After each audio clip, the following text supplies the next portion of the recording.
Preview.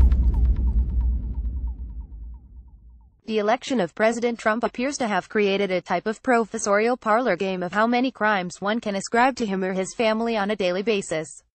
It seems like Trump cannot jump into someone else's golf cart without an expert claiming a possible charge of peonage or grand theft auto. The latest addition came from Notre Dame professor Jimmy Guruli, who said that the recent report of Trump ending his appreciation and greetings to special counsel Robert Mueller may constitute intimidation of a prosecutor or obstruction of an investigation. Call it intimidation by salutation.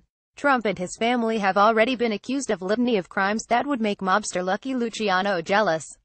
Just to keep score, experts have thus far identified the following possible crimes: obstruction of justice, witness tampering, criminal election violation, Logan Act violations, Foreign Agents Registration Act crimes, criminal false statements, perjury, racketeering, extortion, treason, and a variety of loosely defined conspiracy crimes, with the exception of an endangered species violation. And the day is still young. Trump appears to have run through most of the criminal code like a type of presidential hurricane that spins off criminal tornadoes in his wake.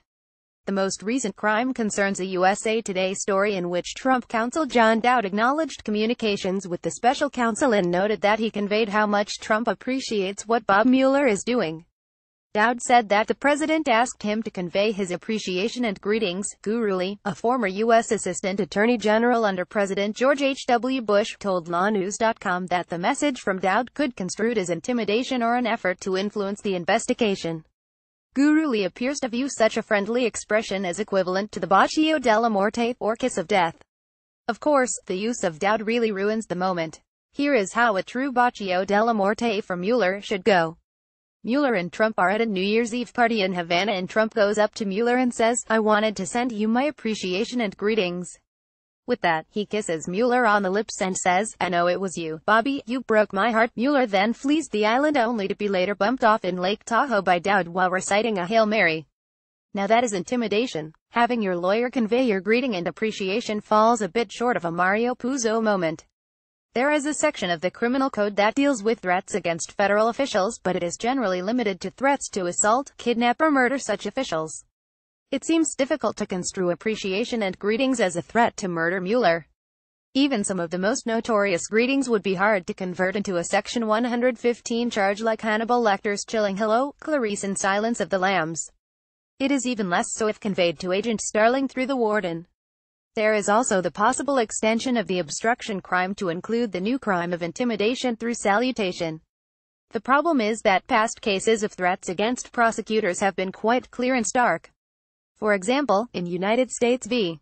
Fernandez, the 11th Circuit in 1988 found obstruction when the brother of a defendant intentionally followed prosecutor, forcibly ran into him, and told him that he had better get some protection. That is a bit different from a potential target conveying through a lawyer that he appreciates the work of a prosecutor. Once again, there seems little concern of what the country would be like if such crimes were so easily satisfied that expressing appreciation for a prosecutor could be deemed a form of obstruction. If extending appreciation and greeting makes Trump a criminal intimidator, Hallmark executives would be virtual serial killers. There is another possibility. Trump could be trying to clean up a mess of his own making and previously discussing the firing of Mueller. If so, this is a clumsy act of overcompensation. It seems highly unlikely that an experienced criminal defense lawyer like Dowd would be a party to an express or implied threat of any kind. Likewise, I expect Mueller needs little reinforcement to feel appreciated, but he is also one of the least likely to feel intimidated by it. All experts are in agreement on one thing: it would be far better if Trump could try to detach himself and his tweets from the investigation. Getting notes of appreciation as a special counsel is just a tad awkward and even a little creepy. Moreover, despite my reservations about Mueller being appointed, given his past history with James Comey, I supported the appointment of a special counsel after Trump fired the FBI director. I have previously stated that Mueller's termination would be a serious mistake and that he needs to complete this investigation without interference. The good news is that Trump may have finally reached the same conclusion. The bad news is that he is still struggling with the concept of professional boundaries. Sigmund Freud once said that sometimes a cigar is just a cigar. Well, sometimes a greeting is just a greeting. That appears the case here. Of course, context can be everything. I saw an old Valentine once where a boy was shown firing 3 rounds into a heart while proclaiming, "I am aiming straight at your heart."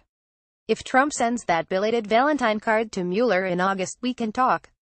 Jonathan Turley is the Shapiro Professor of Public Interest Law at George Washington University. You can follow him on Twitter at Jonathan Turley. The views expressed by contributors are their own and are not the views of The Hill.